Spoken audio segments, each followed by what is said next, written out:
بسم الله الرحمن الرحيم. الحمد لله رب العالمين، والعاقبة للمتقين ولا عدوان إلا على الظالمين، ونشهد أن لا إله إلا الله وحده لا شريك له، ونشهد أن محمدا عبده ورسوله.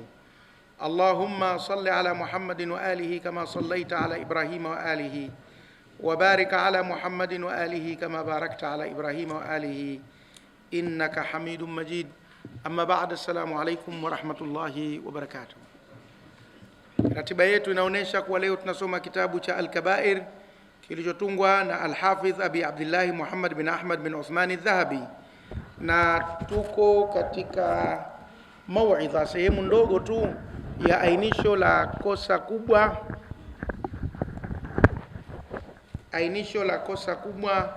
la 31.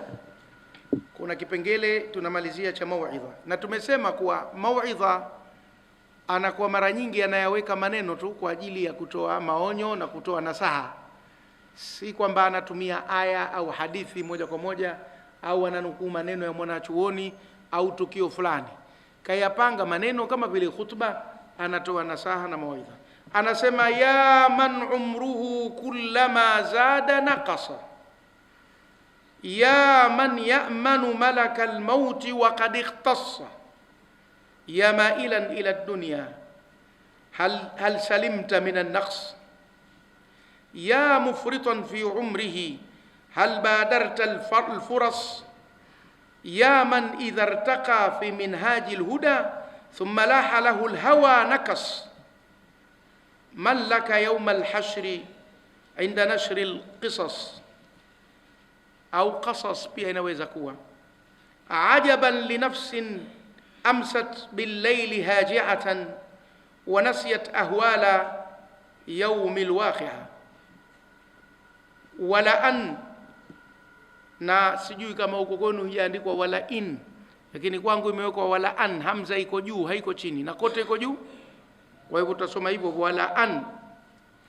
wala an tuqri'aha al-mawa'idhu فتصغي لها سامعة ثم تعود الزواجر عنها ضائعة، والنفوس غدت في كرم الكريم طامعة، وليست له في حال من الأحوال طائعة، والأقدام سعت في الهوى في طرق شاسعة بعد أن وضحت من الهدى سبل واسعة، أو وضحت من الهدى سبل واسعة. كما مبني المجهول na mabni al-ma'lum inaweza kusomeka. Walhimamu shara'at fi mashari' al-hawa mutanazi'a, lam takun mawa'idh al-uqul laha nafi'a, wa qulubun tadhmiru at-tawbata idha nuzi'at bi zawajirin radi'a, thumma ta'udu ila ma la yahillu miraran mutatabi'a. Hichi ndo kipande cha mawaidha alichokiweka yeye, na kachagua maneno mazito magumu katika kusema, akiamini kuwa ama anaosema nao wanajua sana Kiarabu au watakaofanya kazi ya kutafsiri watakijua Kiarabu kilichotumika.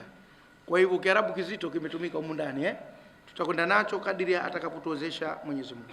Ya man umruhu kullama zada naqas, ewe ambaye umri wake kila ukiongezeka unapungua. Sisi binadamu tunahesabu tofauti na alivyoiweka Mwenyezi Mungu. Sisi tunaamini kwamba kila miaka ikenda unakuwa mkubwa wewe zaidi na umri wako unaongezeka, ndio tunavyoamini. Lakini katika hali halisi ndio tunapungua, kama alivyosema mwenyewe, wa man nu'ammirhu nunakisuhu fil khalqi, na tunayempa umri mkubwa tunampunguza katika maumbile. Yaani ukianza kuzeeka zinakuja mvi, macho yanapungua nguvu, na hivyo viungo vyenyewe vyote, mikono, miguu, vyote vinapungua nguvu, na mpaka mtu mzima anapungua nguvu. Mtu mzima kishazeeka lazima apungue nguvu. Sasa ataacha kupungua nguvu vipi? Kila kitu kinapungua nguvu, hata kumbukumbu zinapungua nguvu, hata uwezo wa kula chakula unapungua. Kwa sisi tunasema umri umeongezeka, lakini ukweli ni kwamba umri umepungua katika hali halisi, na kwa sababu ndio tunakikimbilia kifo. Sasa tunakwenda zetu kufa. Kwa kawaida wanaokufa ni watu wenye umri mkubwa kwa kawaida, lakini inaweza kutokea ajali akafa kijana. Hayo ni mambo Mwenyezi Mungu mwenyewe anayajua. lakini kwa kawaida kila anayeongezeka umri ndo anakwenda kufa na anapungua nguvu na mambo fulani anakuwa hayawezi ambayo alikuwa akiyaweza kabla hajafikia katika umri ule. Kwa hivyo akili zetu zinaamini tunaongezeka, lakini ukweli kwamba tunapungua. Kwa hivyo anasema ya man umruhu kullama zada naqasa, ewe ambaye umri wake kila ukizidi upungua. Ya man ya'manu malakal mauti, ewe ambaye anamwamini yule malaika wa mauti. Wakad ikhtasa, na hali ya kuwa keshalipiza kisasi. Huyu malaika wa mauti keshalipiza kisasi, anakusudia keshajipanga kuchukua roho aliyotuma. Tunasema nimetoa kile kisa na leo nakirudia tena cha wakati wa Nabii Suleiman, kinaleta msisimko fulani hivi. Inawezekana kisa hichi hakijawa na ithbati kubwa, lakini kina maana nzito katika mambo ya tauhidi, kwamba Nabii Suleiman siku moja alikuwa na mgeni, kakaa anazungumza naye, halafu akaonekana kaja mtu kakaa kwenye nguzo kule. Ikawa yule mtu aliyokaa kwenye nguzo anamtizama sana huyu mgeni anayezungumza na Nabii Suleiman, mpaka yule mgeni akapata wasiwasi, akamuuliza, ya Nabii Allah, yule nani anayetizama sana? Akaambia, kwa ninavyojua mimi yule ni malakul mauti, ndio Israeli yule anayechukua roho za watu, ana lake jambo ndo kakaa na kutizama sana. Akaambia, kama habari ndio hiyo, bwana wewe, Mungu kakupa uwezo, unaweza ukauamuru upepo ukamrusha mtu popote anapotaka kwenda ende. Hebu nitupe India katikati sokoni, Bombay huko New Delhi. Akaambia, wewe kama imefika tarehe yako ya kufa uwezi kukimbia kifo. Akasema, hayo si yako, hayo si yako, mimi nirushe. Kila mmoja na ujanja wake duniani. Basi akaambia, zunguka huko nyuma. Akazunguka huko nyuma, akaomba dua. Jamaa akajikuta huko sokoni India, zogo chorka petro mseto na nini na maneno kesa hai tabia tike barabar kemcho anasikia malugha Kihindi. Akasema hapa, akachungulia hivi akaona msikiti kule. Nikasema wacha ende zangu msikitini nikasali nivute muda kidogo, alafu nitatafuta watu waislamu wanisaidie. Kufika msikitini anamkuta yule jamaa yuko pale msikitini. Anasema, nilikuwa nakushangaa kweli uko kule, kwa sababu ratiba yangu ilikuwa inaonyesha muda huu utakuwa hapa nichukue roho yako. Sasa mimi pale nilikuwa nakushangaa kwa nini huondoki. Nilipoona tu umetoka nje nikajua tayari mimi nimekuja zangu kwa nipe roho. Akaichukua roho akaitoa. Kwa hivyo yule jamaa akakimbia pale kwa Nabii Suleimani katika mji wa Jerusalem, Palestina, akaenda akaanguka India, lakini huko India kumbe ndio alikuwa anatakiwa kwa ratiba wakati ule. Huwezi kukimbia nini? Kukimbia mauti. Lakini kisa hichi sadiki ukipenda kigongee muhuri wa TRA, ukitaka kiache ni magendo, lakini ala kule hali ndio kishafikisha ujumbe. Wakad ikhtasa, na huyu jamaa ameshajipanga. Ya mailan ila dunia, ewe ambaye umeielemea dunia, uzito wako wote umeuweka duniani, nguvu zako zote umeziweka duniani, kama vile akhera hakuna kitu. Mailan ila dunia, kila unachopanga, nyumba, gari, shamba, nguo, mke, watoto, mifugo, safari, si hivi, yote unayoyapanga kwenye fikra zako ni dunia tu, akhera huna habari nayo.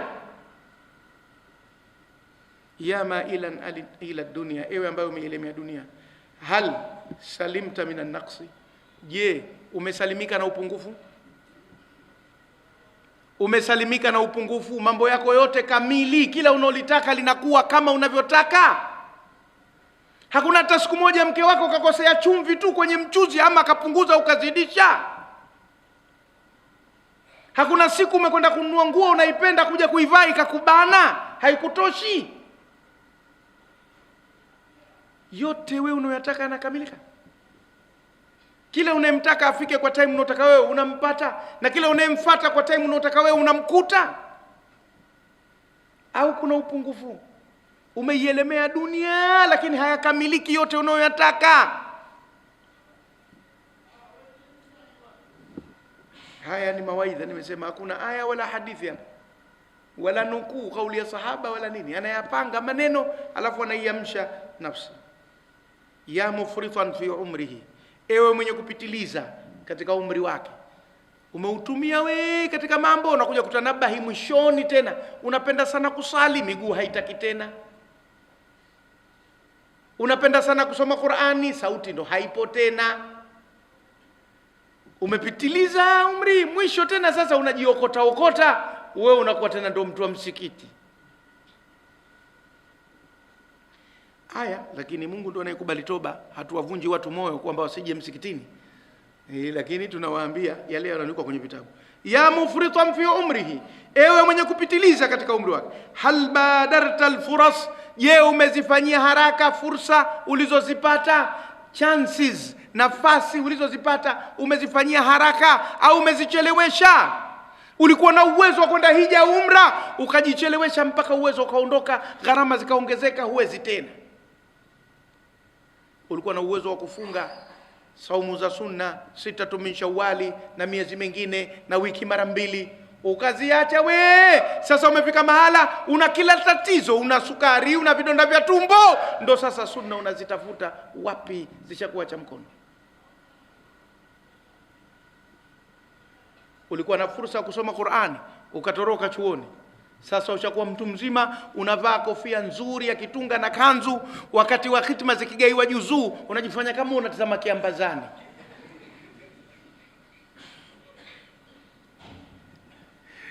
Ulizitumia fursa ulizozipata? Wakati una madaraka, una mali, una kila kitu, Qur'ani uliweka pembeni. Sasa ushakuwa mtu mzima, unatafuta miwani, unazitafuta herufi za Qur'ani, huzioni tena. Macho yalipokuwa na nguvu yasome Qur'ani, wewe ulitizama vitu vya haramu. Sasa hana nguvu tena, ndio unayalazimisha yaisome Qur'ani. Haya, Mungu ana khiari yake katika kupokea, lakini je, ulizitumia fursa ulizozipata katika hii dunia? Aliwahi kusema mwanasiasa mmoja wa India, Jawaharlal Nehru, akasema maisha ya dunia ni kama mchezo wa karata. Mtu hana uchaguzi juu ya karata anazopewa, lakini anao uamuzi juu ya karata anazozicheza. Zinapochangwa zile karata zikapigwa, wewe unapewa, uwezi kuchagua, lakini kisha kuzipata unajua zipi trufu, zipi magarasa, nicheze vipi karata hizi, huo ni uamuzi wako. Umezaliwa Muislamu katika nchi ya Kiislamu, hizo karata umeshagawiwa vizuri, sasa umezicheza vipi karata hizo? Turudi bwana. Ya man idha irtaqa fi minhaji alhuda, ewe ambaye ukipanda katika njia ya uongofu, thumma laha lahu alhawa, kisha yakadhihiri kwake matamanio, nakas, hurudi nyuma. Ewe ambaye unapopanda katika njia ya uongofu, kisha kwako yakadhihiri matamanio, hurudi nyuma. Hii inatugusa mpaka sisi tunaoitwa mashekhe. Mtu anapata fursa, anasoma, anakuwa shekhe, anakuwa mtu mkubwa, anaheshimika, halafu anakuja kufeli kwenye mambo ya mwanamke. Anachukua mke wa mtu, anachukua mwari, anachukua mjane, na njia za kuoa zipo, na yeye ni shekhe. Angesema tu apewe zigo lolote, anakabidhiwa hilo hapo, hangaika nalo kwa uwezo wako. Haridhiki. Na baya zaidi, mwingine anapumuliwa yeye kisogoni, shekhe mzima. Vipi habari hizi? Na mwingine anatoboa makaro, haridhiki.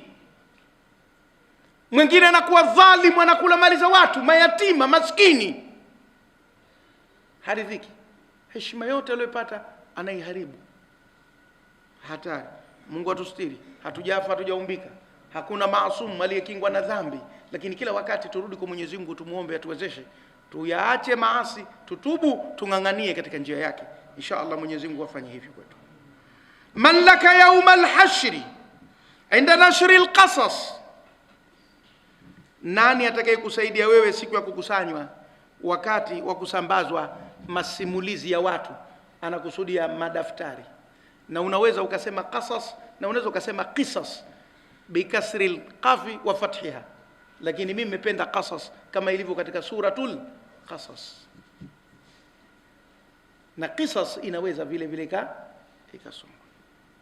Kwa hivyo man laka, nani atakayekusaidia wewe yaum alhashri, siku ya kukusanywa watu wote, inda nashri alqasas, siku ambayo masimulizi yatasambazwa, kila mtu habari zake, simulizi zake, story zake zitatawanywa.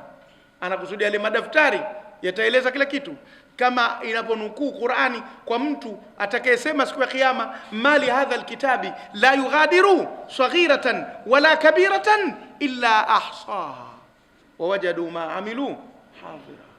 wala yadhlimu rabbuka ahada. Atasema kina nini kitabu hiki, daftari hili mbona baya, haliachi dogo wala kubwa, yote yamo, hata kukonyeza, hata flying kiss umepeleka kwa mbali, imeandikwa pale, ulimpiga kisi kwa mbali. Hata ile chabo ya pembeni limepita zigo, umekaa hivi ukasema mashaallah tabarakallah, alafu ukarudi, imeandikwa. Mali hadha alkitabi, kina nini kitabu hiki, la yughadiru saghiratan, hali yachi dogo daftari hili, wala kabiratan, wala kubwa. Basi haya madogo si angefumbiwa macho? Tulipanda daladala tu nikauchezesha mkono hivi nikagusa ziwa la mwanamke. Imo. Yaani Mwenyezi Mungu bwana, pamoja na misamaha atakayoitoa, lakini atatuonesha ubingwa wake kwamba yote yamo, si ya shekhe wala ya mtu wa kawaida, yote yamo. Halafu swala la kusamehewa na kutokusamehewa litafuata, lakini kwanza ubingwa wake wa kuorodhesha kila kitu atauonesha kwamba mimi sishindwi na nilikuwa ninayajua yote mnayoyafanya, hamniponyoki. Sasa pale ndo penye fedheha. Sasa yule si Sheikh Msabaha alikuwa akipiga makelele yule, mbona daftari lake anashindwa hata kumuonesha mwingine? Wale wengine muqra'u kitabia inni dhanantu anni mulaqin hisabia fahuwa fi 'ishatin fi jannatin 'aliya. Mwenyezi Mungu atujalie katika watu ambao tukipewa madaftari yetu tuwe na furaha, tuwe na hamu hata ya kuwaonesha wengine, tusiwe na fedheha na madaftari haya. Haya bwana. Ajaban li nafsin, inashangaza sana kwa nafsi ya mtu, amsat bil-layli haji'atan, imekesha usiku haina usingizi. Wanasiyat ahwala, imekesha usiku kwa kulala. Hujuu ni kulala. Kanu qalila min al-layli ma yahja'un.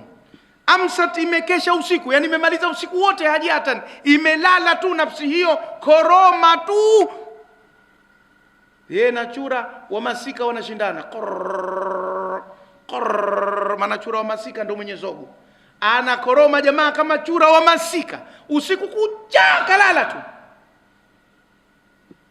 Wanasiyat ahwala yaumil waqi'a, na nafsi hiyo ikasahau vitisho vya siku la tukio. Siku ya tukio, idha waqa'atil waqi'a laysa liwaqa'atiha kadhiba khafidatun rafi'a idha rujjatil ardu rajja wa bussatil jibalu bassa fakanat haba'an munbatha wa kuntum azwajan thalatha. Hiyo ni siku ya tukio, na Mwenyezi Mungu kaiita siku ya tukio. Kwa nini siku ya tukio? Kwa sababu hakuna tukio kubwa baada ya kuumba ulimwengu kuliko la kiyama. Ndio tukio kubwa, hakuna jingine. Kama ni accident ndio accident kubwa, kama ni janga, manake yale yote mnaoita nyinyi majanga duniani, siku ya kiyama atajikusanya. Kama ni tetemeko la ardhi, iza zulzilatil ardu zilzalaha. Kama ni kimbunga, tayari ndio hiyo wabussatil jibalu bassa fakanat haba'an munbatha. Au yasalunaka 'anil jibali faqul yansifuha rabbi nasfa fayadharuha qa'an safsafa la tara fiha iwajan wala amta. Kimbunga kipo, tetemeko lipo, kupatwa mwezi na jua, wajumia shamsu wal qamar, kila kitu, matukio yote yale yanayotisha, bahari kujaa, kuwaka moto, milipuko, kila kitu vitakuwa kwa pamoja ndani ya siku ya kiyama. Kwa hivyo hakuna tukio zaidi ya tukio la kiyama, limekusanya ajali zote. Wala an tuqri'aha almawa'idhu fatusghi laha sami'atan, na kuwa nafsi hizo au nafsi hiyo itagongwa kwa mawaidha na ikasikiliza hayo mawaidha, yani ikanyenyekea kwa mawaidha hayo hali ya kuwa ni ya kusikia. Thumma taudu, kisha ikarudi, taudu azawajiru anha, yatarudi makemeo kwenye hiyo nafsi, dhai'atan, yamepotea. Wanufusu, na nafsi ghadat, zimekuwa fi karamil karimi tamia, katika ukarimu wa mkarimu zina tamaa sana. Nimekwambia nikatumia maneno magumu, lazima kila wakati ukae utulie uyachambue. Kasema la an tuqri'aha almawa'idhu, nafsi hiyo kuwa itagongwa kwa mawaidha, fatusghia laha, basi itanyenyekea kwa hayo mawaidha, sami'atan, hali ya kuwa ni yenye kuyasikia. Thumma taudu, kisha yatarudi zawajiru, makemeo, anha, katika nafsi hiyo, dhai'atan, yamepotea. Yani kama hivi tunapiga kelele sisi kila wakati, tunatoa mawaidha hapa, na watu kila siku wanatoa mawaidha kwenye maredio, kwenye TV, misikitini, kwenye hutuba za Ijumaa, na mtu anasikia, halafu anarudi anafanya yale kila siku. Ngoja nikuulize, kwani hizi dhambi zote kubwa tangu zimeanza kukatazwa leo ya ngapi? Kuua, kumshirikisha Mungu, kuzini, kulewa, kuiba, liwati, kusengenya, siyo nini, zimeanza kukatazwa lini? Miaka na miaka, karne na karne. Lakini tutizame, wako watu wamenufaika, lakini wangapi ambao hawakunufaika na kukatazwa na madhambi yake? Je, ndio hawajasikia? Lakini ndio nafsi za binadamu. Na wako wanaoacha halafu wakarudi, na wako wanaoanza vizuri wakamaliza vibaya, na wako wanaoanza vibaya wakamaliza vizuri, na wako wanaoanza vizuri wakamaliza vizuri, na kuna wanaoanza vibaya wakamaliza vibaya maisha. Aina zote za watu wapo. Binadamu akiambiwa moto wa dunia unaunguza, anakubali na anauogopa, hatii mkono. Lakini akiambiwa moto wa akhera ni mkali kuliko wa dunia, ukifanya hayo utakwenda kuchomwa, wala habari hana, wala habari. Tunakuwa kama watoto wadogo, oto unguza papi domoni, unaogopa moto wa dunia unauogopa, lakini wa akhera hata wasiwasi nao huna, kwa sababu tu Mungu kaweka pazia, kuna ghaibu hapa haijafunguka, basi unadanganyika na ghaibu. Huo ndo mtihani.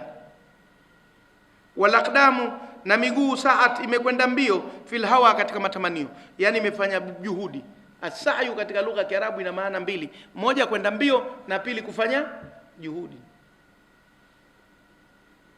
Kwa hivyo, na hata katika Kiswahili zamani wakisema hivyo, nimo nakwenda mbio bado sijafanikiwa, na pengine mtu wala mbio hendi, pengine ni kiguru kabisa au kiwete, anasema nakwenda mbio, yani nafanya juhudi.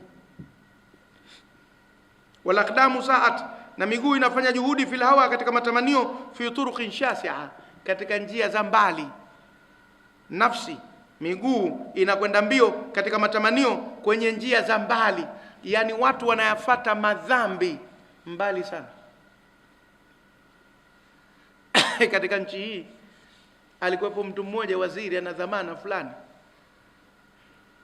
Zamani ilikuwa meli yetu kubwa hapa Mapinduzi, basi anaweka oda kwenye chumba cha meli ya Mapinduzi, alafu anampakia mwanamke, na ile ilikuwa mnaingia saa 2, mnaondoka usiku saa 4. Anakwenda naye mpaka Pemba, lakini humo haendi Pemba yeye anakwenda safari yake nyingine. Usiku kucha anakwenda hiyo safari na huyo mwanamke, alafu meli siku ya pili kigeuza naye anageuza. Yani zinaa anaigharamia kwa namna kama hiyo. Kuna watu wana khiari kumchukua mwanamke akampakia kwenye ndege ampeleke Dubai, tiketi go return, halafu yeye anakwenda anazini tu, halafu basi anamrudisha na mazawadi kedekede. Inafanyika. Manake wakati huo anataka starehe na wakati huo anataka stara. Hasa miguu imekwenda mbio katika mambo ya dhambi mbali sana, masafa marefu. Kama angeambiwa afanye bidii hiyo kwa ajili ya kheri, wapi?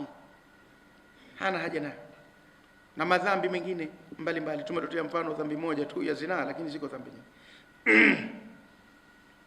nyingi. Hatari. Walaqdamu sa'at fil hawa, na miguu imekwenda mbio katika matamanio, fi turuqin shasi'a, katika njia za mbali mbali. Baada an wudihat min alhuda subulun wasi'a, baada, napendelea kwa mabni majhuli, wudihat badala ya wadahat. Baada an wudihat min alhuda, baada ya kuwekwa wazi katika uongofu, subulun wasi'a, njia pana pana za uongofu ziko wazi, lakini mtu anakwenda kuyatafuta yale ya mbali ya dhambi, wakati ya karibu ya kheri hapo. Maana akiingia msikitini tu akasali raka 2 tahiyatul masjid, na kwa kwetu sisi misikiti jinsi ilivyo karibu, kisha fanya kubwa, lakini atakwenda kilomita 10 anamtafuta mwanamke. Sasa hilo ni tatizo. Yani kwa kifupi, ukitafuta thawabu kazi yake ni rahisi, kutafuta dhambi kazi yake ni ngumu. Lakini itashangaza sana kuwa watu wataacha thawabu wakusanye dhambi ili waende motoni. Ngoja nikwambie, ukitaka dhambi sasa hivi ya urahisi, vua nguo hapo hapo ulipo, na sisi tunakuona tayari ushakauchi, ushapata dhambi. Lakini hilo gumu kuliko la kukaa kitako kanisikiliza au kavaa nguo. Kwani kuvaa nguo na kuvua nguo lipi rahisi? La kiutu. Kuvaa ndio rahisi kuliko kuvua. Sasa mtu ana khiari avue kuliko kuvaa. Ina maana dhambi unaitafuta katika ugumu wakati thawabu inapatikana kwa urahisi. Ngoja, kumwambia mtu assalamu alaikum na kumtukana mtu, kumtukania mama yake, lipi gumu? Hasa la kumtukania mama yake ndo la dhambi. Mtu badala ya kutoa salamu anatukana.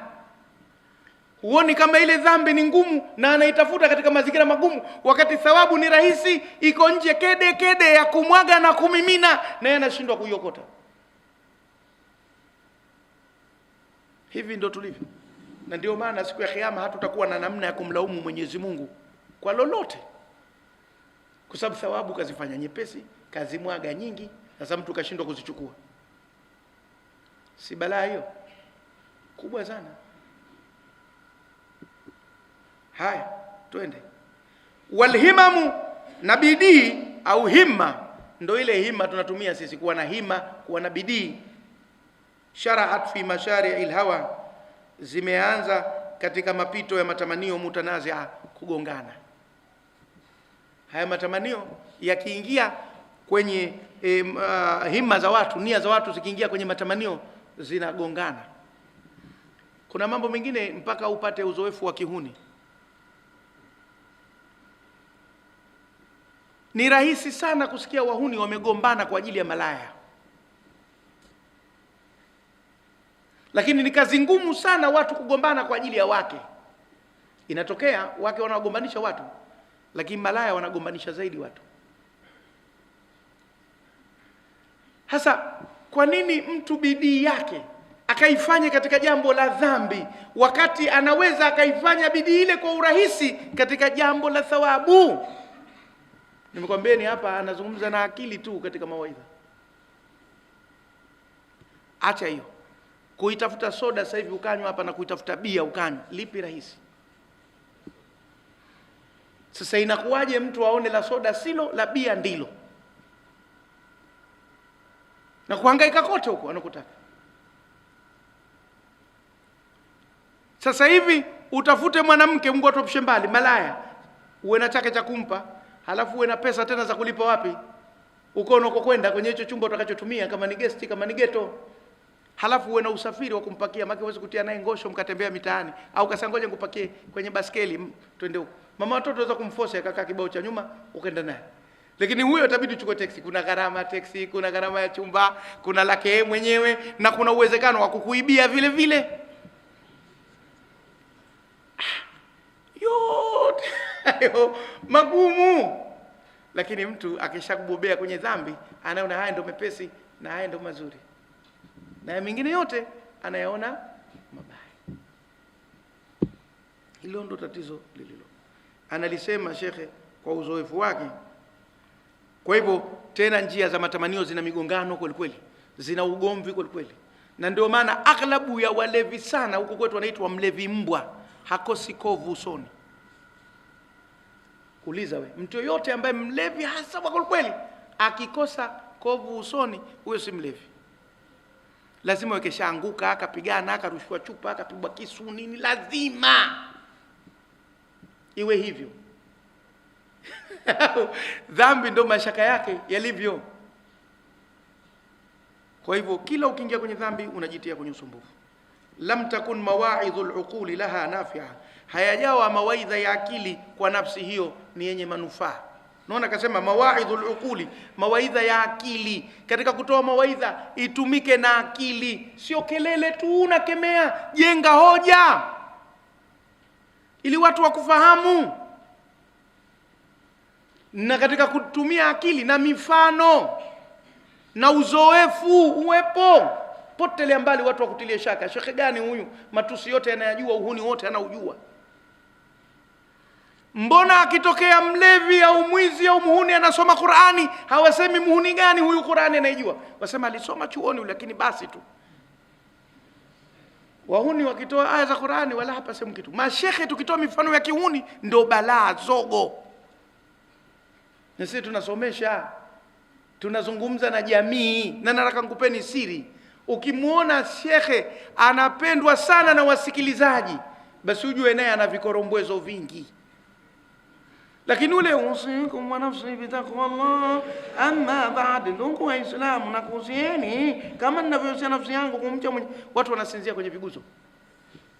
Hatusemi ni watu wabaya, wana nia nzuri, walimu zetu wametulea, lakini uwezo wao wa kuzungumza na umma ni mdogo. Tumefahamiana? Na ndio maana wakati mwingine wanatokea watu hawakusoma sana, lakini Mungu anawapa vipaji, wanaweza kusema na umma kuliko wale waliosoma sana. Sasa unasikia panatokea maneno, hakusoma yule shekhe gani, mbabaishaji, mnamsikiliza yule mjanja tu. Haya, wewe uliokuwa si mjanja, fanya tu kusikilize. Ngumu, hana uwezo. Vipaji anatoa Mungu bwana, humpa mtakaye. Kwa hivyo mawaidha yaseme na akili, hasa katika dunia ya leo. Tuseme na akili, kama walivyosema watu wa ukimwi, usione sema naye. Na sisi mashehe tusione tuanike mambo hadharani. Tutumie tu lugha kidogo za mafumbo na nini, kutizama na ile membari na hadhara yenyewe ilivyo. Lakini wakati mwingine vunja nazi, watu waone ndani, kama ni mbata, ujoya, upanza, piga tu. Ukitaka kuua nyani usitizame usoni, utamfananisha na mjomba wako umuone huruma. Piga kunguta, hamna kuacha mtu. Kwa hivyo lam takun mawaidhul uquli laha nafi'. Hayajawa mawaidha ya akili kwa nafsi hiyo ni yenye manufaa. Wakati Qur'ani nasema na akili, Mtume SAW kasema na akili, mashekhe wakubwa wamezungumza na akili. Na mwanadamu akishakuwa na akili ndio anaweza akasemezwa, akasemezeka. Kama hana, unasema naye nini? Kwa hiyo sisi tunasema na akili. Za mawaidha ya akili hayakuwa na manufaa kwa. Wa qulubun, na kuna nyoyo, tadhmiru taubata, na inajuzu kuifanya wao wa urubba ukasema wa qulubin, na huenda zikawepo nyoyo ikiwa wao wa urubba. Ikiwa wao wa ulistinafi utasema wa qulubun. Wa urubba hiyo inasababisha kisra. Wataratan tudhmaru ba'da alwawi ka qawlihim warakibin bijawi. Na mwenye Imrul Qais al-Kindi, mmoja katika washairi wa Kongo wa Kiarabu, akasema walailin kama ujil bahri arkha sudulahu alayya bi anwa'il humumi liyabtali falamma tamatta bi sulbihi wa ardafa a'jazan wa na'a bikalkali qultu ala ayuha al-laylu at-tawil wa lanjali bi subhin wa mal isbahu minki bi amthali. Wa urubba hiyo. Lakini tena tukenda kwenye nahau tunaweza tukawaacha wengine ndani ya mifuko ikawa bala. Kwa hivyo unaweza ukasoma wa qulubin, na huenda kuna nyoyo, kuna baadhi ya nyoyo. Na ukitaka wa qulubun itabaki kwenye nakira. Tadhmiru taubata, zinadhamiria kutubu. Ziko nyoyo zinazodhamiria kutubu, yani mwenyewe anasema nataka niache tena, ishatosha. Nafsi yake anasema nayo hivyo. Idha nuzi'at, zitakapokemewa, bizawajirin, kwa makemeo, radia, yenye kutisha. Ziko nafsi zinadhamiria kutubu zinapokemewa kwa makemeo yenye kutisha. Kwamba ukitoa mawaidha makali tutasema shekhe kasema, lakini na mimi nimezidi, bora niache. Wako watu namna hiyo, anadhamiria kutubu baada ya mawaidha makali. Na ndio maana mawaidha yanabadilika kwa mujibu wa maudhui ilivyo. Wakati mwingine mtu anakuwa mpole, wakati mwingine mtu anakuwa mkali. Lakini sema sisi watu wa mawaidha tunaathiriwa na tabia zetu binafsi. Kuna mtu yeye ni mkali tu katika kila jambo, maisha yake yote mkali. Kwa hivyo akitoa mawaidha ya aina yote, hataki isema pepo, ugomvi. Basi peponi mahurul aini si mchezo, usifanye ujinga na hurul aini wewe. Unaona? Hapa pa hurul aini hapahitaji ukali, kwa sababu anahitaji kitu. Lakini sasa yeye mwenyewe hulka yake imemuathiri, imekuwa tena hata katika jambo la peponi yeye anakuwa mkali. Halafu na wengine wamekuwa pole tu, basi motoni kuna majoka huko, shujaa la akhira atafuna, anacheka yeye mwenyewe katika jambo la motoni. Sasa huyu naye kaathiriwa na hulka yake. Halafu kuna wengine anajaribu pahala panapokuwa na ukali na yeye anakuwa mkali, panapokuwa na upole anakuwa mpole, pahala pa kutisha anatisha, na pahala pa kuchekesha anachekesha. Tumefahamiana? Ingawa dunia leo watu hawapendi sana kutishwa. Malezi ya sasa, hata watoto wetu ukimtisha sana sasa, ili dingi linajifanya mkali, halina lolote. Unaona kazi. Nasema shehe uko mkali sasa, na yeye mwenyewe ana mambo yake anayofanya, hatuambii tu. Unaona? Haya, anajide kutukemea sisi tu. Ipo ile nafasi ya tuhumiana katika ulimwengu wa leo. Kwa hivyo ukali ukizidi sana pia watu hawatakusikiliza. Uende kwa kiasi. Kuna sehemu unakemea kidogo, kuna sehemu unabembeleza kidogo, kuna sehemu unafurahisha kidogo, kuna sehemu unampeleka mtu anatafakari. Namna hii tufanye kazi ya Mwenyezi Mungu, na inshallah Mwenyezi Mungu atulipe malipo mema na atuwezeshe kutubu pale tulipokosea. Thumma taudu, kisha nafsi hiyo inarudi ila ma la yahilu, katika jambo ambalo si halali, miraran, mara kwa mara, mutatabiatan, kwa kufuatana, kwa kufululiza. Anaacha anarudia, anaacha anarudia. Nafsi sana ziko katika tabia hiyo, zinakuwa kigeugeu, mguu nje mguu ndani. Na kuna watu wakipata kampani nzuri wanakuwa wazuri, wakipata kampani mbaya wanakuwa wabaya. Wamekaa kama maji, ukiatia sukari matamu, ukiatia shubiri machungu. Hawana msimamo wao. Wako akifuatana na wahuni, na yeye muhuni kesha kazi. Akifuatana na mashekhe, ustaz katulia rafiki yangu kama yako. Wako namna hii. Halafu kuna watu ni uamuzi tu, akifuatana na wema, akifuatana na wabaya, yeye ni mwema. Na kuna mwingine akifuatana na wema, wabaya, yeye ni mbaya tu. Kufuatana na mtu mmoja sisi kwenye shughuli ya dini, alafu yeye akachomoka akaenda akafuta bangi. Kisa wako msikitini, jamaa ngoja niwashe. Anaipiga, anaipuliza. Napata kidogo si neno. Unaona kazi? Yaani kuna watu wanakuwa mbaya hata akikaa na watu wazuri. Na kuna watu wanakuwa mzuri hata akikaa na watu wabaya. Na kuna mwingine hana msimamo, bendera afuata upepo. Itategemea kakaa na watu gani. Na jambo hili limo mpaka katika mambo ya familia. Ndio maana unakuta waume wengi wanakuwa wakali juu ya mashoga, marafiki wa wake zao. Kundi lile silitaki, watakuharibu mke wako. Wako namna hiyo. Na wako wanawake pia wanakuwa wakali kwa waume zao vile vile kwa sababu ya marafiki wa waume. Kwa sababu mara nyingi watu wa aina hiyo wanakuwa ni watu wanaofuata makundi ya watu, kazi yao kuigaiga na kila jambo na leo nzuri kwa kulifuata. Hichi ndio kipande ambacho tulikuwa tunadaiwa katika somo lililopita. Tuthaniyatu wa 30, kosa kubwa la 32. Waarabu wao katika fasaha yao wanasema athaniyatu wa 30, la pili na 30. Lakini maana yake la 32. Sisi tunaanza na kubwa alafu tunakuja namba ndogo 32. Wao wanasema 2 na 30. Wanaanza na namba ndogo alafu ndio namba kubwa katika fasaha ya Kiarabu. Akhdhu rishwati, kuchukua rushwa. Na hiyo rea hapo inaweza ikatiwa dhumma na inaweza ikatiwa kisra. Akhdhu rushwati na akhdhu rishwati. Ingawa Waarabu wengi wanatia kisra rishwa kuliko kusema rushwa. Lakini wako Waarabu wanaosema rushwa. Kwa hivyo sisi tukisema rushwa Kiswahili na hao baadhi ya Waarabu wanaosema rushwa tunakwenda sambamba. Lakini Waarabu wengi wanasema rishwa bikasri rai. Akhdhu rishwati au akhdhu rushwati, kuchukua rushwa ala alhukmi, juu ya hukumu inayotolewa. Somo hili ukilipapanua sawa sawa, mara nyingi inaonekana unaisema serikali na vyombo vinavyotawala. Ndio tafsiri inayojitokeza. Ingawa sio madhumuni kuisema serikali na kile chombo chochote kinachotawala. Lakini mara nyingi uchukuaji wa rushwa unahusisha serikali. Si sana katika mambo haya binafsi ya kawaida kuchukua rushwa. Mara nyingi rushwa inahusu watawala.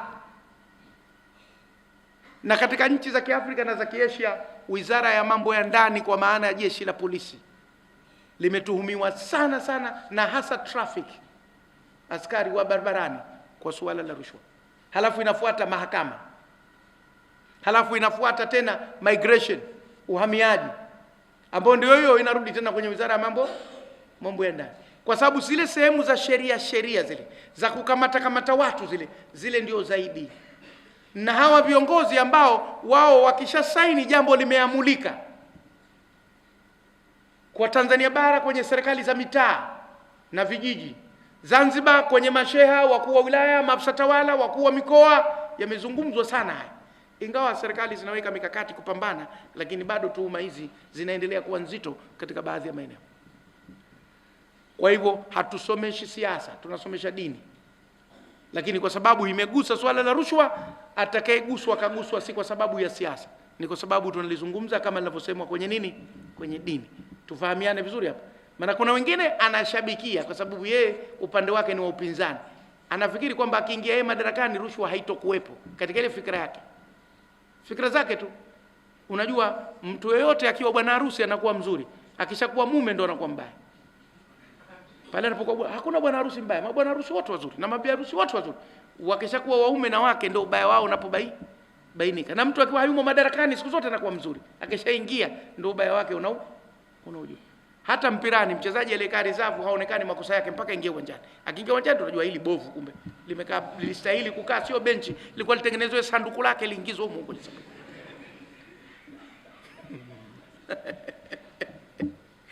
Twende bwana.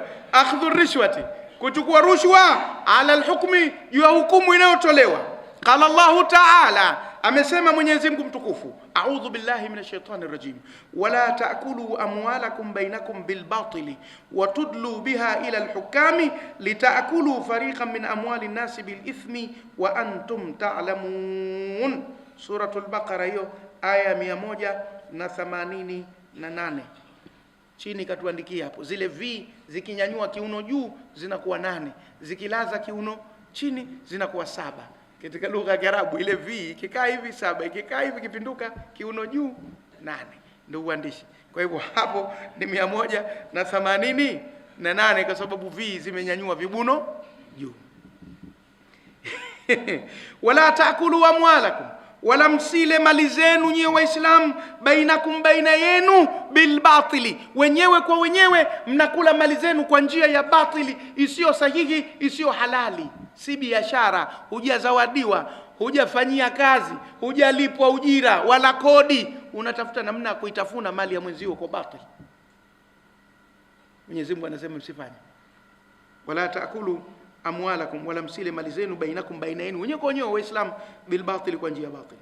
Wa tudlu biha ila alhukami, na mnazishakizia au mnazitomeza kwa watawala, mnazipeleka kwa watawala, ndio idla. Ataifafanua huko, litakulu fariqan, ili mle kikundi, min amwali nasi, katika mali za watu, bil ithmi, kwa dhambi, wa antum taalamuna, na nyinyi mnajua. Kuzitomeza, Kiswahili kingine kuzishakizia, kuzipeleka. Yani maksudi unamtishatisha huyu ili akatafunwe, au wewe unafanya maarifa, bana nitakuletea mtu lakini weka cha juu, kwa sababu wewe unaona uweze kumtisha yule jamaa, lakini huyo anayepelekewa huko atakuwa na cheo na mamlaka hivi, atatishatisha. Sasa fanya maarifa bwana, jamaa akitoa milioni 1, 5 zako 5 zangu. Anatishwa, mimi sina milioni lakini ninazo 7 na hivi, basi lete hizo 7. Akishaondoka jamaa anaingia, vipi, katoa ngapi? Katoa 7. Zangu 5, hizo 2 chukua wewe. Hii haitaki. Mnamuuza mtu maksudi, unampeleka huko akatafunwe, apigwe. Tena mle mali za watu kwa dhambi, wa antum taalamuna, na nyinyi mnajua kwamba kufanya hivyo ni makosa. Tena kwa nini mfanye? Semeni na roho zenu. Ai, kwa maana anatafsiri yeye sasa, anaongezea ufafanuzi. Ai la tullu bi amwalikum, msizishakizie, msizitomeze, msizipeleke mali zenu ila alhukami, kwa watawala. Ai la tusaniuhum biha, msijitengeneze nao kwa mali hizo. Sana kutengeneza, msijitengeneze nao kwa mali hizo. Kujitengeneza ndio ile siku hizo wanasema mweke sawa. Kwa mfano umekamatwa, umepelekwa kituoni, vipi bosi, ushamweka sawa bosi? Bado. Kamweke sawa basi bosi. Au wengine wanasema msomeshe. Wana maneno yao siku hizi, wanasema msomeshe. Alinikamata jamaa lakini nikamsomesha. Mwanzo alikuwa mgumu, hafahamu somo, baadaye kaelewa somo. Unaona kusomesha hapo, maana namna gani mtapeana chochote akuachie. Ndio lugha za siku hizo, kamsomesha. Basi la tusani, msitengenezane nao biha, kwa hiyo rushwa hizo mali. Wala tarshuhum, wala msiwape nini? Rushwa. Liyaqtati'u, ili wakate, lakum, kwenu, haqi li ghairikum, sio kwa yenu. Akupe kitu si chako kwa rushwa, usifanye. Zamani ilikuwa mambo ya ubaharia, discharge, kazi kweli kupata discharge. Mpaka upate discharge umelishia, wanasema zamani tulikuwa tunalishia mpaka tunapata nini? Unapata discharge. Ukishapata ile discharge book yake, sasa tena ndio unaweza ukaajiriwa melini kokote. Wakati mwingine inatiwa maneno ya uongo, hujui kufanya kazi kwenye meli, pengine kuogelea hujui, watu wanajaza tu. Yuko mmoja kapewa bonge la discharge, kufika kule melini akamwebu chupa kidogo hapo, akaanza kupiga ana do kachanika basto, maji ya mafuti ya kitovuni tu yanamshinda. Kaambia hii discharge yako yote feki. Wanalishia watu pesa ili mambo yawe. Kuna watu hawakuzaliwa mahala, wanafanywa maarifa mpaka wanapewa vyeti vya kuzaliwa, wanapata pasipoti, wanapata leseni, sio wanapata nini, mambo mengi sana. Yani rushwa kwa kweli katika bara la Asia na bara la Afrika inapoteza haki za watu sana. Mashamba, ardhi, nini, mirathi, vyote vinaharibiwa, misingi inavunjika ya haki kwa sababu ya jambo hili la nini? La rushwa. Chaguzi nazo zote za ndani ya vyama zina matatizo, na za wananchi ina matatizo. Na kuna watu wengine wanasema sisi hatutaki rushwa, lakini ukikichunguza hicho chama chao huko ndani, wamejazana kwa rushwa za kila aina. Kuna rushwa mpaka ya ngono, mwanamke anatembeza mzigo ndio anapata kura. Sisemi sana, msije mkasema Sheikh Matusi. Haya, twendeni mbele, tunasomeshana. Liyaktatu, ili wajikatie, lakum kwa ajili liyaktatu, ili wakukatieni, lakum nyinyi, haqqan haqi lighairikum, ya wenzenu, wa antum ta'lamuna annahu la yahillu lakum, na nyinyi mnajua kwamba jambo hilo si halali kwenu, kujikatia haki ya mtu mwingine kwa njia nini? Ya rushwa. Tumefahamiana? Wako watu wamesafiri kwa majina ya watu wengine hapa kwetu sisi. Mtu anakwenda anapigwa deportation, pasipoti yake inagongwa muhuri mwekundu asiingie katika nchi kwa vituko walivyofanya. Wakina Kazoba wanafahamu deportation ni nini, kwa sababu wamepita kidogo huko. Inaitwa, wenyewe wanaikata nasema patriation, lakini ile ni deportation. Anapigwa muhuri mwekundu pasipoti yake, anarudi. Akirudi huko anakuja anabadilisha cheti cha kuzaliwa, anabadilisha jina na kila kitu, anachukua jina la mtu mwingine, alafu anatengeneza pasipoti, anakwenda tena kule mpaka watu wanashangaa. Yote yanatokea katika nchi zetu hizi. Na kwa hakuna kinachoaminika chochote kile. Ndio maana tulipofika Saudi Arabia mimi nilishangaa kweli. Tumetoka hapa na dokumenti zote, tumetoka hapa na pasipoti, tumetoka hapa na tiketi, tumetoka hapa na vyeti vya kuzaliwa kopi zake, tumepita Nairobi balozi wao, tumetoka na vyeti vya hospitali. Tulipofika kule kila kitu kimechekiwa upya. Ile medical check up yote ikafanywa tena pale Saudi Arabia. Paka ukimwi wakatucheki tena. Wakati tushatoka huko na dokumenti zote, akasema hatuziamini hizi za kwenu. Wako watu wanaingia na dokumenti hapa wako safi, kumbe ana ukimwi, kumbe na hili. Tumechekiwa tena upya kila kitu, mpaka ile pasipoti wanarudi tena kwa ofisi ya balozi, wanauliza huyu mtu wenu, zinapelekwa photocopy. Kazi kweli kweli, hawatuamini kabisa, wanahisi sisi ni watu feki tu katika kila jambo. Maka mpaka jina lako uliopewa na mamako hawaliamini. Si wanataka cheti cha kuzaliwa, maana kile jina lako hawajaliamini pia, kwa sababu ya feki. Na hizi rushwa zikishatengeneza msingi huku chini wa document zilizokuwa si sahihi, anapata haki mtu si yake na hili, basi nchi shaoza. Mkishafika huko, zile vitu vya msingi kama document zinaweza kufojiwa, nchi shaoza. Watu wanafoji pesa, mmeshaoza. Haya, twendeni. Wa ana Abi Hurairata, na kutoka Abi Huraira radhiyallahu anhu qala, mgombe radhi kasema, qala Rasulullah sallallahu alaihi wasallam, amesema mjumbe Mwenyezi Mungu rehema na amani zimshukie, la'ana Allahu ar-rashi wal murtashi fil hukmi, amemlaani Mwenyezi Mungu mtoa rushwa na muomba rushwa katika hukumu. Yule anayetoa na yule anayetaka, wote hawa wamelaaniwa, kwa maana anayepokea na anayetoa rushwa, wote hawa wamefanya kosa.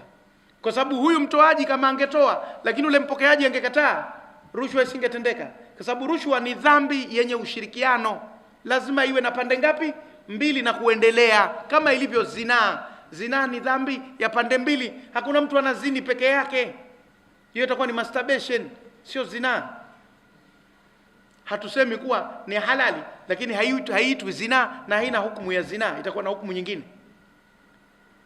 kwa sababu dhambi hii ni ya pande mbili, na rushwa ni dhambi ya pande mbili. Lazima awepo mtoaji na awepo mpokeaji, na wakati mwingine mpokeaji ndio anayeanza sasa kuonesha. Zamani kiitwa chau moja katika majina, mpaka kuna mtu mmoja alipewa jina hapa anaitwa chau. Jina lake la mwanzo lilikuwa si Saidi, lakini analo jina la pili anaitwa chau. Ikiitwa chau. Haya, na majina mengi. Mlungura pia imeitwa, nafikiri ilikuwa limetumika zaidi bara. Mrungura, maneno mengi tu, alimradi kutaka kuhalalisha tu, kila mtu anabadilisha jina. Chochote ilikuwa vile, toa chochote, lazima utoe chochote. Chochote ndo nini? Siku moja jamaa mmoja shekhe alikwenda pale akamwambia, mzee, hapa huwezi kufanikiwa mpaka utoe chochote. Akasema vizuri, akainama akachukua gao la mchanga, akaweka, hii hapa natoa. Si mmesema chochote? Sio chochote hicho bwana. Pesa. Basi semeni pesa, msiseme chochote. Chochote si mchanga vile vile chochote. Watu wanahalalisha kwa kuzimua majina tu, wanabadilisha majina tu, lakini mambo ndio yale. Basi laana Allah, Mwenyezi Mungu amemlaani rashi, mtoa rushwa, almurtashi, na muomba rushwa, fil hukmi, katika hukumu. Akhrajahu Tirmidhi, ametoa Tirmidhi, wakala, akasema hadithun hasan, hadithi hii ni nzuri. Wa an Abdullah bin Amri, na kutoka kwa bwana Abdullah bin Amri radhiyallahu anhuma, yeye na babake, laana Rasulullah sallallahu alaihi wasallam, Mtume salama amemlaani rashi wal murtashi, mtoa rushwa na muomba rushwa, Mtume pia amewalaani.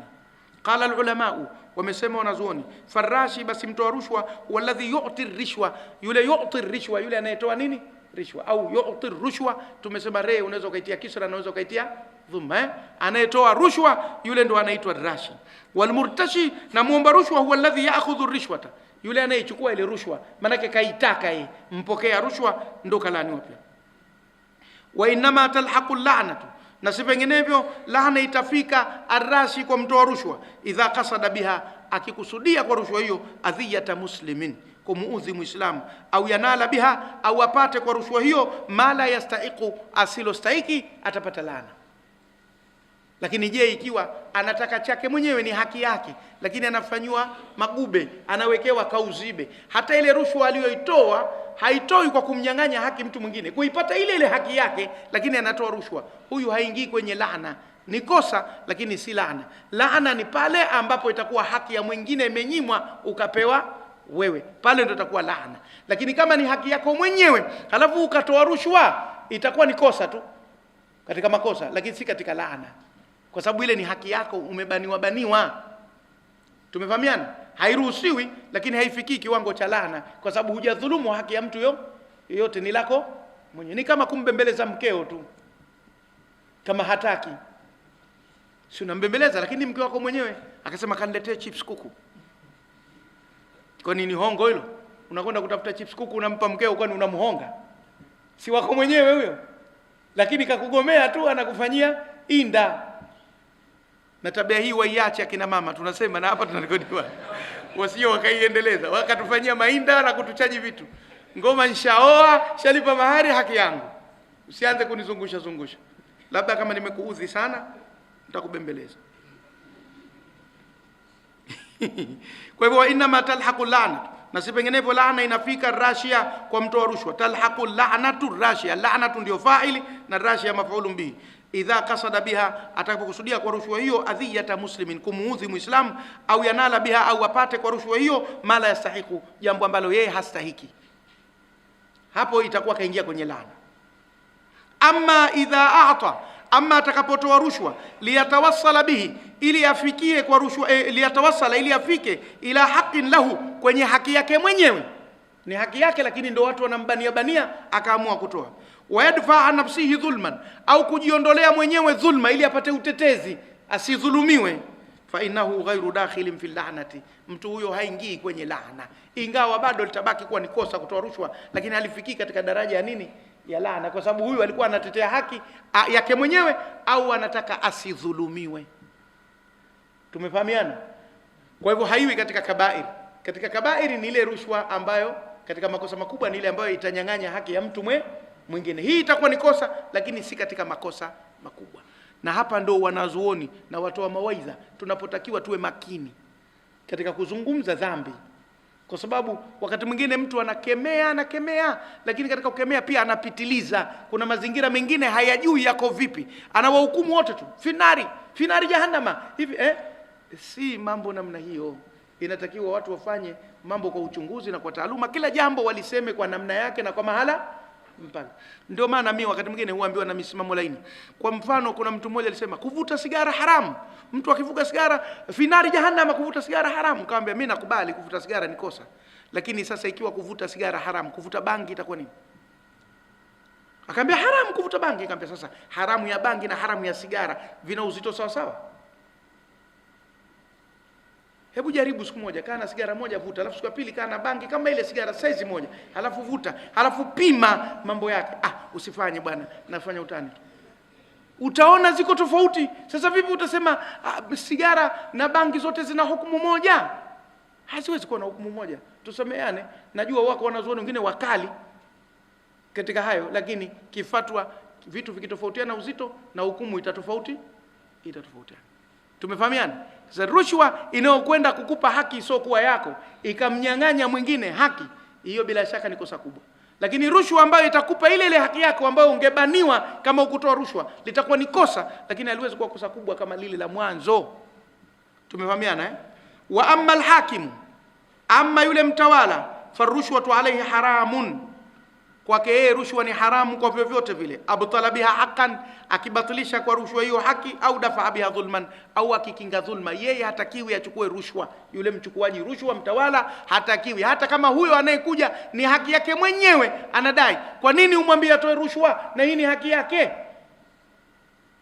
Litakuwa bado ni kosa kubwa kwa yule anayepokea rushwa katika hali zote mbili. Ikiwa akachukua haki ya mtu kumpa mwingine asiyestahiki, au yule yule mwenye kustahiki kamng'ang'ania mpaka mpe chochote, bado huyu anayepokea rushwa atakuwa kafanya kosa kubwa, kwa sababu ile haki ilitakiwa bila rushwa, ni mtu haki yake mwenyewe.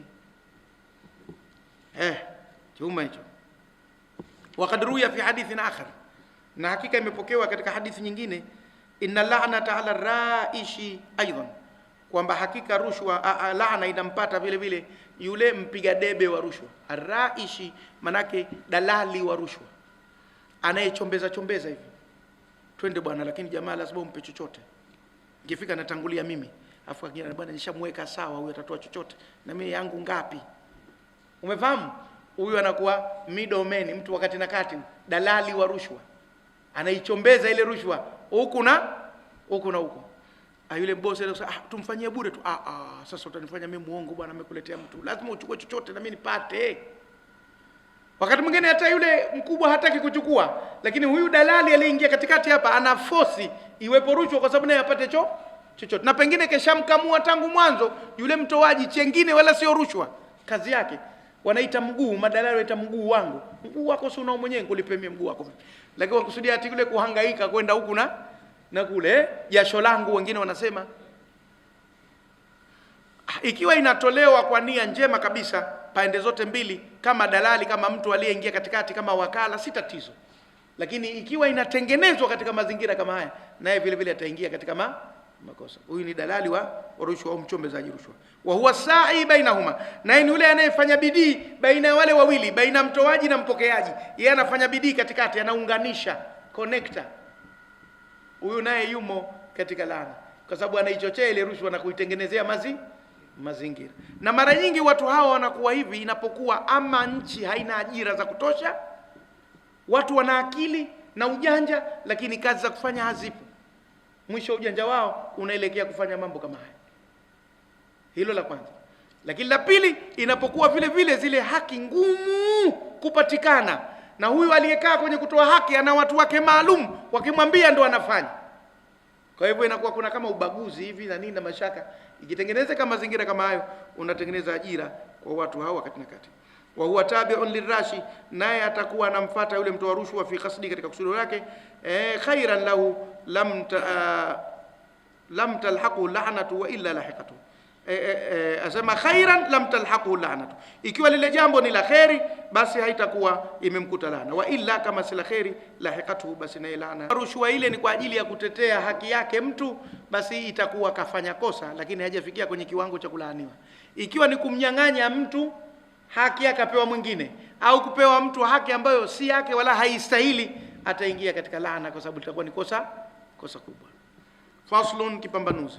Wa min dhalika, na katika hayo, ma rawa Abu Daud, alichokipokea Abu Daud fi sunani, katika kitabu chake kinaitwa Sunan wa Abi Daud, an Abi Umama al-Bahili, kutoka kwa huyu sahaba Abi Umama al-Bahili radhiyallahu anhu, qala, kasema qala Rasulullah sallallahu alayhi wasallam, amesema mjumbe Mwenyezi Mungu, rehema na amani zimshukie, man shafa'a li rajulin shafa'atan, atakayemuombea mtu maombezi, fa uhdiya lahu alaiha hadiyatun, akazawadiwa yeye kwa maombezi hayo zawadi, faqad atababan kabira min abwabi riba, ameshauingia mlango, ameshaufikia mlango mkubwa katika milango ya riba. Mtu kamuombea mtu mwingine halafu yeye akapewa zawadi. Hii ni maeneo yanayoanzisha rushwa. Kwa mfano, kuna mtu kakamatwa barabarani na traffic, lakini wewe ile traffic alomkamata umesoma naye. Sasa umemwona, vipi kafanyaje? Ana makosa huyu na nini? Unamgusa ile jamaa, hebu niachie mimi. Afande tunde. Unajua afande bwana, unakumbuka tuliposoma pamoja darasani? Huyu rafiki yangu huyu. Hebu fumba macho, mwache apite leo. Tafadhali nakuomba mimi. Nikasema haya, mwache ende zake. Umekwenda siku ya pili asubuhi, umenisevu sana jana. Mimi nikuletea zawadi bwana 10,000. Ile 10,000 unapoa zawadi kwa sababu ulimtetea kule kwenye kosa alilolifanya. Tayari mnaanza kuingia kwenye mambo ya rushwa. Kwa sababu akizoea huyu, asema kuna askari fulani nimesoma naye, mimi nitakuwa nakaa pale, hasa kama sina pesa nakaa barabarani pale. Akikamata watu kama namjua tunasogea, naambia uniachie mimi. Mwisho mnaanza kugawana, basi ukipata chochote na mimi nigaie, 5 zangu 5 zako. Ndio hivyo hivyo. Kwa sababu mambo yanatengenezwa haya, yanaanza pole pole. Zamani ilikuwa watu wanakosha maiti hakuna malipo, lakini mwenyewe tu aliyekoshwa maiti kafurahi na nini, anatoa chochote anampa. Wakati mwingine anamwambia kuna kanzu hizi za mzee, hatujui tumpe nani, tunakupa. Imekwenda siku hizi mpaka kuna bei. Maiti aliyokufa nani? Sheikh Msaba Kibonge yule, pale 50. Unaona? Pale 50. Kafara ni Kazoba. Kazoba 25 zinatosha mwepesi. Umefahamu? Wanakwenda siku hizi kuna bei. Zamani ilikuwa imewekwa tu shekhe anayefungisha ndoa, kuna ile pesa ya lile daftari lile, ilikuwa shilingi ngapi, kaenda mpaka ikafika 10,000, halafu naye anapewa sadaka yake. Siku hizi wanahesabu, wapi tunafungisha ndoa? Mjini huku, mjini kuanzia pale darajani kwenda hivi, kule tunaanzia 100,000. Ndoa za kule 100,000. Kutoka pale huku kuja hivi kupanda mpaka barabara Mlandege hapa 50 Alafu kutoka huku pata sote 25. Umefahamu? Sasa imekuwa tayari bei zinakuja. Lakini mwanzo ilikuwa ni kitu kidogo sana. Kitu kidogo sana. Siku hizi kuna mashaka yamekuja kwenye hutuba za Ijumaa. Zamani watu wanatoa hutuba za Ijumaa, wanaondoka, wanaalikwa nini, alafu ikaanza kuja shekhe akisha kumaliza kusali kutoa hutuba ya Ijumaa mnampa shilingi 5,000 nauli hizo nini Siku hizi bwana hutuba zinaanzia 10,000, ziko za 15, ziko za 20. Kwa hivyo mkitaka kunialika mwanze kujua bei yangu kabisa mashaka. Nimeshasikia. Sasa yanaanza kwa nia njema, yanamalizia kwa nia mbaya. Ndio haya tunayozungumza mazingira yake. Basi atakayemtetea mtu matetezi au atakayemuombea mtu uombezi, fa uhdiya lahu alaiha, akazawadiwa mtu kwa maombezi yale hadiyatun zawadi, faqad atababan kabira min abwabi riba, ameshauingia mlango mkubwa katika milango ya nini? Ya riba. Tayari mshafungua mlango, mnakwenda zenu kwenye mambo ya nini? Ya riba. Itafika mahala siku hizi mashekhe hawatoi mawaidha mpaka pawe pana sadaka. Tena wengine mtangulize kabisa. Angalau ile shekhe akishakuzungumza tena pana kikapu mnatia. Itakuja tangulizeni kabisa. Wako jamaa wa madhehebu fulani, wao mashekhe bwana kwao wana thamani. Akiitwa shekhe kuzungumza msikitini, anatizamwa thamani yake shingapi. Siku moja nilimuuliza mmoja katika, nikamwambia kwa nini yule shekhe wa Mombasa siku hizi hamumleti? Akasema baba, ile pesa yake kubwa baba. Lazima kwanza tafute hoteli 5 stars ifikie ile, kama lale siku moja lale tu 1,00,000. Alafu kama jungumze milioni 500,000 lazima umpe. Sasa lazima ipatikane tajiri zamini kuwaleta mashekhe. Imekuwa hivyo. Itafika mahala hata kwenye maulidi yetu unamleta shekhe kutoka Lamu, tiketi ya ndege kwenda kurudi 500,000 zake na mahala pa kulala na nini na ghasia. Tayari tunayatia thamani, yanakuwa ni mambo ya biashara. Ndio mambo yanapoanza kuharibika, yanaanza na nia njema, halafu yanakwenda yanakuwa mabaya. Kwa hivyo akasema kisha, wa an ibn Mas'ud, na kutoka Abdullah bin Mas'ud radhiyallahu anhu qala, akasema as-suhtu, mali chafu, an tatluba li akhika alhajata, ni kutaka kwa ndugu yako mahitaji, fataqdhiya, basi ukakidhi, fayuhdia ilaika hadia, na yeye akakuzawadia wewe zawadi, fatakbala, ukaikubali, minhu, kutoka kwake. Ndio mwanzo wa mali chafu zinaanza kuja. Yeye kakuomba tu msaidie, halafu yeye anakupa zawadi. Sasa zile zawadi zinakwenda, mwisho inakuwa mazoea. Ukimsaidia mtu yote zawadi, kama ilipokuwa Misri. Sasa hivi imefikia hatua mtu akikusaidia kubeba mzigo tu, yani sasa unagunia hapa, unataka mtu akutwike, anakuja mtu, ahamelak, nikutwike, na analibeba hivi, akishakumaliza, hati bakshish, lete bakshishi, mafi bariza, mafish haga, mafish bariza, mafish haga, hakuna pesa, hakuna mahitaji hapa. Kuna mmoja kakaa pale Cairo, kapotea njia tu. Umale inta tet, umepotea? Akasema naam. Akasema awarika tariq, hati bariza, nitakuonesha njia. Awarika tariq, hati bariza, nitakuonesha njia, lete pesa. Akasema mpaka kuoneshwa njia. Na Dar es Salaam ishafika sasa hivi, maeneo ya Kinondoni huko, Temeke, ukipotea kidogo, una manga. Umepotea nini? Weka mshiko. Una hapa. Jero anakuonesha njia. Wapi unakwenda? Yaani kumuonesha mtu njia sasa kunataka pesa. Dunia inakokwenda huko. Na ndio mwanzo wa mambo kuharibika. Basi mali chafu ndio hiyo, akasema kuwa umemsaidia tu katika mahitaji yake kawaida, akakupa zawadi, ukaanza kupokea, mwisho utajenga mazoea, zawadi, lazima zawadi. Wa an Mas'ud, lakini haya ni maneno yake Ibn Mas'ud, si hadithi ya Mtume sallallahu alaihi wasallam. Kwa hivyo fikra yake mwenye Ibn Mas'ud. Na wakala wa an Masruqi, na kutoka kwa mtu mmoja anaitwa Masruqi, mmoja katika matabiina. Masruqi manake muibiwa, haijulikani kwamba huyu aliibiwa alafu akaenda akauzwa au akazawadiwa, iko sababu zake, lakini jina lake Masruqi manake muibiwa, au kuna kitu kaibiwa kwake kikubwa kimepotea, hatujauye mwenyewe ndo kaibiwa. An Masruqi annahu kallama ibn Ziyad, kwamba yeye alizungumza na mtu mmoja anaitwa ibn Ziyad fi madhlamatin, katika kile kitabu cha Suwaru min Hayati Tabiina. Nakumbuka Masruqi wamemtaja, na lazima itakuwa habari zake zipo, inajulikana kwa nini kaitwa Masruqi, sikumbuki tu hapa kwa sasa hivi. Haya, alizungumza na ibn Ziyad fi madhlamatin, katika jambo la dhulma, faraddaha, akairudisha, fa ahda ilayhi sahibu, akamzawadia yule mwenyewe, wasifan, wasif manake kibarua. Yule mwenye ile dhulma alipokuwa akishasaidiwa akaipata haki yake, akatoa zawadi ya kibarua, mtumwa hivi akuhudumie, akufanyie kazi zako. Faraddaha, akairudisha ile zawadi, wala yakbalha, na kuikubali. Huyu Masruqi akaona kuwa sasa itakuwa ndo tunazawadiwa, tukitetea watu wakashapata haki zao kwenye dhulma, tunaletewa zawadi kama hizi, akairudisha.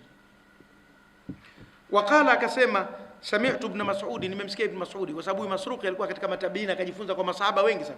Nimemsikia ibn Mas'ud radhiyallahu anhu yakulu, anasema man radda an muslimin madhlamatan, atakayemrudishia muislamu haki yake iliyodhulumiwa, fa atahu ala dhalika qalilan au kathiran, akampa kwa sababu hiyo kitu kidogo au kingi, fa huwa suhtun, basi hiyo ni mali chafu, rudishe. Mitazamo ya masahaba na matabiina hiyo, wao walikuwa wanakataa kupewa zawadi katika kutetea haki, kwa sababu wanajua ndio mwanzo wa nini, wa rushwa. Kwanza itakuwa khiari, mwisho itakuwa lazima. Khiari ya mtoaji, mwisho aliyezoea, yule anayepokea kazoea, akiwa kupewa atasema kwa nini hamkunipa. Ndio yale ya yule jamaa Mgunya alohudhuria maulidi, yakapigwa maulidi, yamemalizika, ukaletwa ugali, akasema Mtume hapa atakusimama, asimame, kwa sababu yeye anataka lazima uje wali. Kwa hivyo anasema penye ugali hasimami Mtume, sema Mtume aje la ugali, asimami hapa, uje nte wa muhayyan kashamsi minka mudhiu mweupe. Kasema hakusimama Mtume kwa sababu ati uliletwa ugali baada ya maulidi. Kwa hivyo Mtume katika ile ya nabii hakusimama kabisa, tumesimama peke yetu kwa sababu ya ugali. Ungekuwa wali angesimama. Umefahamu? Sasa ni yale mazoea kwamba lazima baada ya maulidi ya mchana uje ubwabwa. Sasa yale akaona mbona umekuja ugali leo wa muhogo kwa chukuchuku, haiwezekani, Mtume asimami hapa.